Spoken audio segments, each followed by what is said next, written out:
हिंदू धर्म में तुलसी के पौधे को बहुत ही पवित्र पौधा माना जाता है। इस पौधे में साक्षात भगवान विष्णु और लक्ष्मी का वास होता है। भगवान विष्णु तुलसी पत्र के बिना किसी भी प्रकार का भोग स्वीकार नहीं करते हैं। तुलसी को विष्णु प्रिया भी कहा जाता है, इसीलिए जो मनुष्य तुलसी की पूजा करता है वह कभी दरिद्री नहीं रहता है, उसकी कभी दुर्गति नहीं होती है। ऐसा मनुष्य घोर पाप करने पर भी नरक में नहीं जाता है। तुलसी को मात्र जल देने से क्या फल मिलता है, आइए जानते हैं इस महान कथा के माध्यम से। एक बार देवी सत्यभामा भगवान श्री कृष्ण से पूछती है, हे स्वामी, आप तो तीनों लोकों के स्वामी हैं, फिर भी आप इस तुलसी के पौधे की पूजा क्यों करते हैं? इसे नित्य जल क्यों चढ़ाते हैं? मैं इस पौधे को जल चढ़ाने का महत्व जानना चाहती हूँ। तब भगवान श्री कृष्ण कहते हैं, हे देवी सत्यभामा, तुलसी साक्षात लक्ष्मी का ही रूप है। इसकी नित्य पूजा करने के करोड़ों फायदे हैं। इसे जल चढ़ाने मात्र से ही मनुष्य के करोड़ों पाप नष्ट हो जाते हैं। तुलसी को जल देने का महत्व बताने से पहले मैं तुम्हें एक अत्यंत प्राचीन कथा सुनाता हूँ। इस कथा के माध्यम से तुम्हें तुम्हारे सारे प्रश्नों के उत्तर मिल जाएंगे, इसीलिए तुम इस कथा को ध्यान से सुनो। श्री कृष्ण कहते हैं, हे देवी, जो भी मनुष्य केवल इस कथा का श्रवण कर लेता है उसे 100 वर्षों तक तुलसी को जल देने का फल प्राप्त होता है। देवी सत्यभामा कहती है, हे प्रभु, मैं इस कथा को अवश्य सुनना चाहती हूँ। आप मुझे वह कथा सुनाइए, मैं इसे पूरे ध्यान से सुनूंगी। तब भगवान श्री कृष्ण देवी सत्यभामा को तुलसी को जल देने के महात्म्य की कथा सुनाते हैं। हे देवी सत्यभामा, इस विषय में एक प्राचीन इतिहास है जो बहुत ही उत्तम और पुण्य फल प्रदान करने वाला है। पूर्व काल की बात है, अवंतीपुरी में धनेश्वर नाम का ब्राह्मण रहता था। वह जन्म से तो ब्राह्मण था, किंतु वह कर्म से भ्रष्ट, कपटी बुद्धि वाला, कंबल तथा चमड़ा आदि बेचकर धन कमाने वाला तथा अत्यधिक झूठ बोलने वाला था। उसका मन हमेशा बुरे काम करने में लगा रहता था। वह चोरी, वेश्यागमन तथा जुए में आसक्त रहता था। उसने अपने जीवन में कभी पुण्य के काम नहीं किए, शास्त्रों का अध्ययन नहीं किया, पूजा पाठ भी नहीं किया। सदैव अपना मन दूसरों के धन पर लगाकर रहता था। वह दिन में धन कमाता और रात्रि में वेश्याओं के साथ रात बिताता था। इस प्रकार से वह अत्यंत पापी धनेश्वर ब्राह्मण अपना जीवन केवल पाप करने में व्यतीत करता था।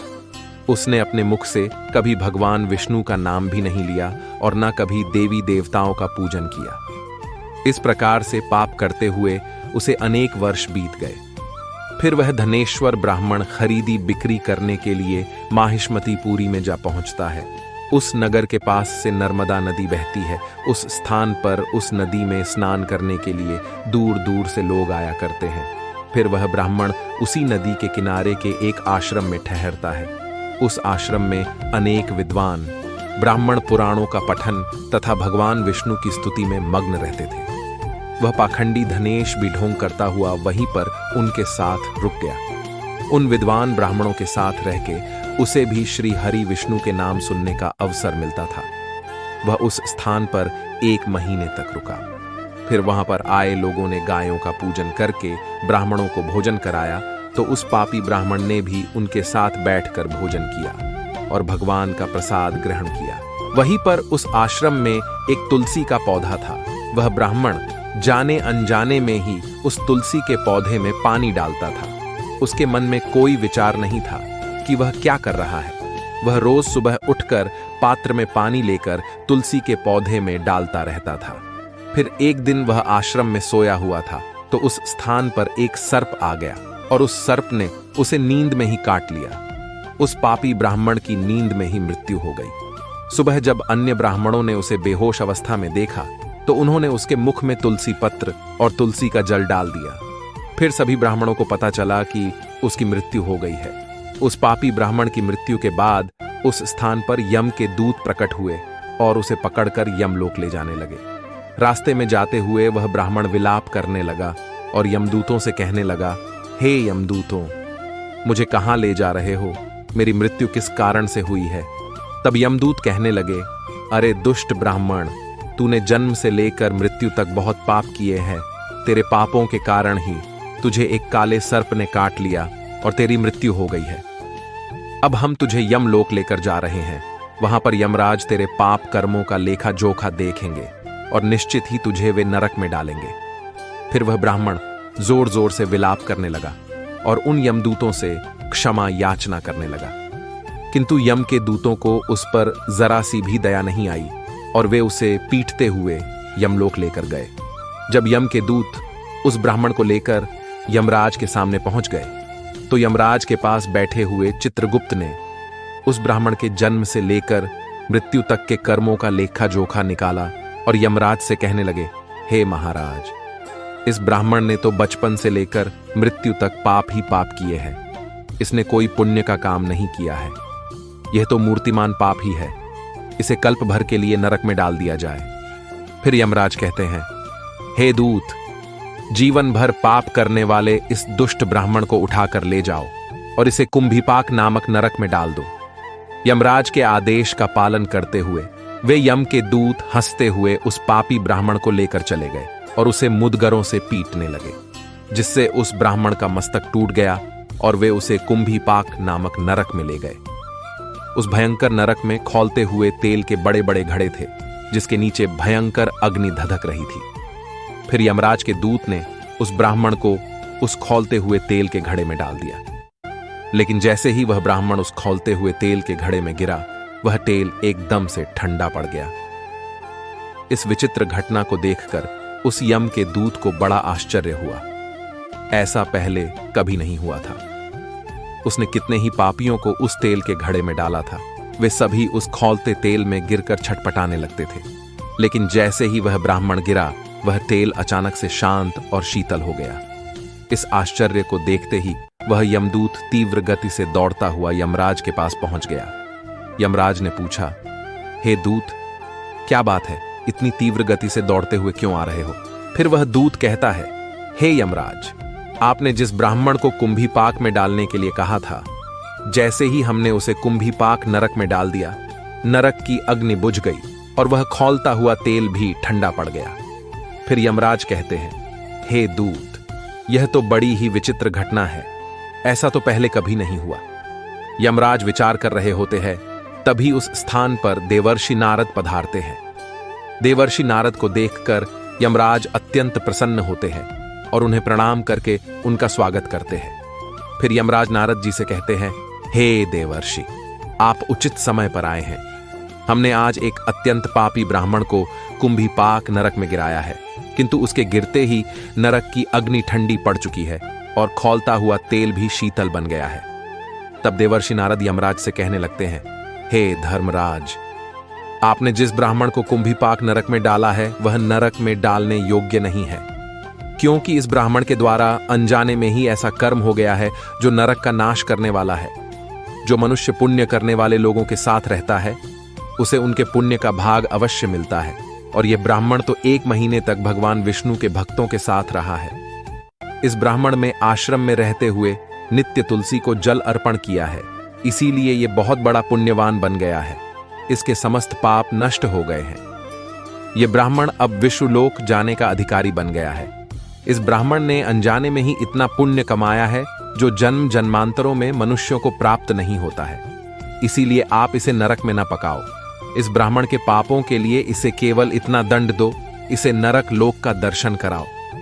देवर्षि की बात सुनकर यमराज अत्यंत प्रसन्न होते हैं और ब्राह्मण को कुंभीपाक नरक से निकाल कर लाते हैं और अपने दूतों से कहते हैं, हे दूत, इस ब्राह्मण महात्मा को ले जाओ और संपूर्ण नरकों का दर्शन कराओ।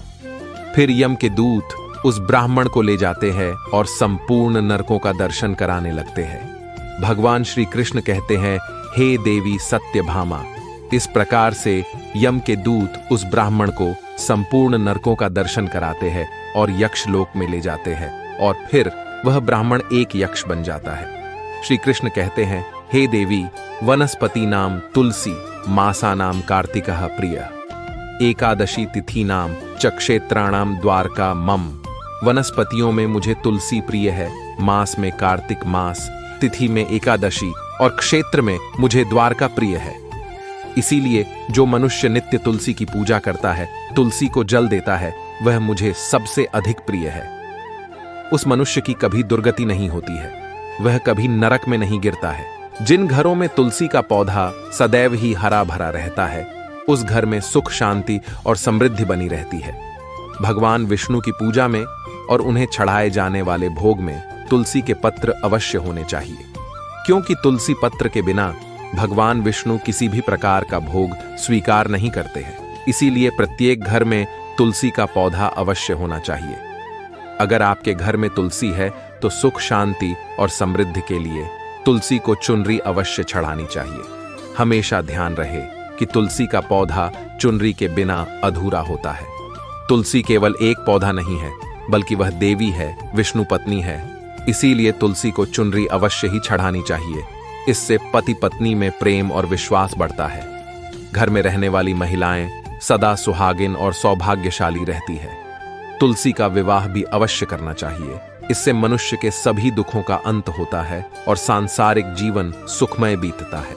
तुलसी के पौधे के पास अपने मुख से अपशब्द नहीं बोलने चाहिए। तुलसी के पास भूल से भी जूते, चप्पल अथवा झाड़ ढू पोंछा नहीं रखना चाहिए। इसे पाप माना गया है। जहां पर तुलसी का पौधा हो उस स्थान के आसपास थूकने से घोर अनर्थ होता है। तुलसी के पास जल से भरा हुआ पात्र भी नहीं रखना चाहिए। तुलसी के पौधे के पास दीपक जलाने के बाद दीपक को वहां से हटा देना चाहिए, क्योंकि तुलसी के नीचे बुझा हुआ दीपक रखना अशुभ माना जाता है। जिस स्थान पर भी तुलसी का पौधा होता है उस स्थान को हमेशा ही स्वच्छ रखना चाहिए।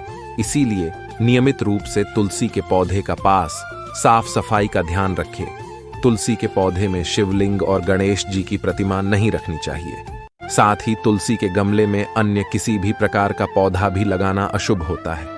तुलसी के पौधे के पास कपड़े भी नहीं सुखाने चाहिए, अन्यथा कपड़ों से गंदा पानी तुलसी के पौधे पर गिर सकता है। ध्यान रहे, तुलसी के पौधे को नाखून से नहीं तोड़ना चाहिए। इससे तुलसी का अपमान होता है। यदि तुलसी के पत्ते सूख कर गिर जाते हैं तो उन्हें कचरे में नहीं फेंकना चाहिए। उन पत्तों को आप तुलसी की मिट्टी में ही दबा दें। रविवार के दिन तुलसी के पत्ते नहीं तोड़ने चाहिए और रविवार को तुलसी को जल भी नहीं चढ़ाना चाहिए। बाकी अन्य दिन नित्य बिना चुके तुलसी को सुबह जल देना चाहिए और शाम के समय एक दीपक जलाना चाहिए। अक्सर महिलाएं स्नान के बाद अपने बाल खुले रखकर ही तुलसी को जल देती है। ऐसा करना गलत होता है। महिलाओं को हमेशा ही अपने बाल बांधकर माथे पर सिंदूर लगाकर ही तुलसी में जल देना चाहिए। इससे तुलसी का आशीर्वाद प्राप्त होता है। घर में तुलसी का पौधा लगाते समय ध्यान रहे कि इसके लिए गंदी मिट्टी का उपयोग न करें। तुलसी के पौधे के लिए शमशान की अथवा गंदगी वाले स्थान की मिट्टी का कभी उपयोग नहीं करना चाहिए। इससे तुलसी मां रूठ जाती है और सूखने लगती है। तुलसी का पौधा कभी गंदे स्थान पर नहीं लगाना चाहिए, जैसे नाली अथवा बाथरूम के पास तुलसी का पौधा कभी नहीं रखना चाहिए, अन्यथा गंदा पानी तुलसी के पौधे में गिर सकता है, जो बहुत ही अशुभ माना गया है। घर में तुलसी का पौधा कभी सूखना नहीं चाहिए। शास्त्रों में ऐसी मान्यता है कि तुलसी का पौधा सूखना अकाल मृत्यु की सूचना देता है। घर में तुलसी का पौधा सूख जाए तो घर की सुख समृद्धि खत्म हो जाती है। सूखी हुई तुलसी में मां लक्ष्मी का वास नहीं होता है। शास्त्रों के अनुसार मासिक धर्म के दौरान महिलाओं को तुलसी के पौधे में पानी नहीं डालना चाहिए और तुलसी को स्पर्श करना भी वर्जित है। तुलसी को बिना स्नान किए जल नहीं देना चाहिए और पैरों में चप्पल आदि पहनकर भी तुलसी को जल ना दे। तुलसी को जल देते समय ध्यान रहे कि वह जल आपके पैरों पर ना पड़े। इससे तुलसी का अपमान होता है। श्री कृष्ण कहते हैं, नित्य तुलसी के दर्शन से मनुष्य को स्वर्ग की प्राप्ति होती है और तुलसी पत्र के सेवन से उसके सभी पाप नष्ट हो जाते हैं। तुलसी का पौधा हमेशा ही घर के सामने लगाना चाहिए। इसे पूर्व अथवा उत्तर दिशा में लगाना सबसे अधिक शुभ होता है।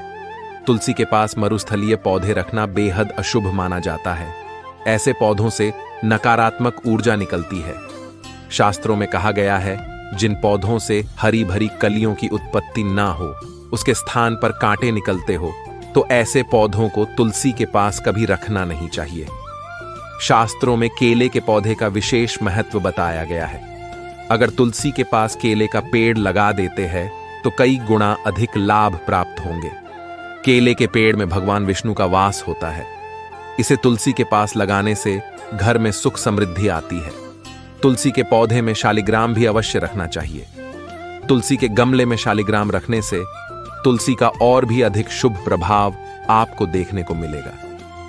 शालिग्राम भगवान विष्णु का निराकार रूप माना जाता है। यह काले रंग का पत्थर होता है जिसे विलक्षण और मूल्यवान माना गया है। इसे अगर तुलसी के गमले में रखेंगे तो आपके घर से संपूर्ण नकारात्मक ऊर्जा नष्ट हो जाएगी।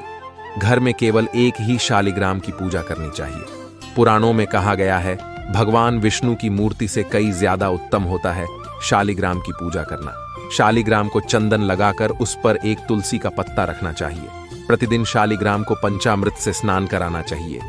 ऐसा करने से सभी जन्मों के पाप नष्ट होते हैं। शालिग्राम सकारात्मकता और सात्विकता का प्रतीक होता है। तो दोस्तों, इस प्रकार से भगवान श्री कृष्ण ने देवी सत्यभामा को तुलसी के पौधे को जल देने का महत्व बताया है और घर में तुलसी का पौधा लगाने के नियम बताए हैं। आपको यह कथा कैसी लगी कमेंट करके जरूर बताएं।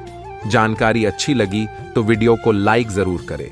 साथ ही कमेंट में जय श्री कृष्ण और जय मां तुलसी जरूर लिखें। आपसे विनती है कि आप इस चैनल को सब्सक्राइब जरूर करें ताकि ऐसी ही आध्यात्मिक जानकारी आपको प्राप्त हो। आप सभी का धन्यवाद।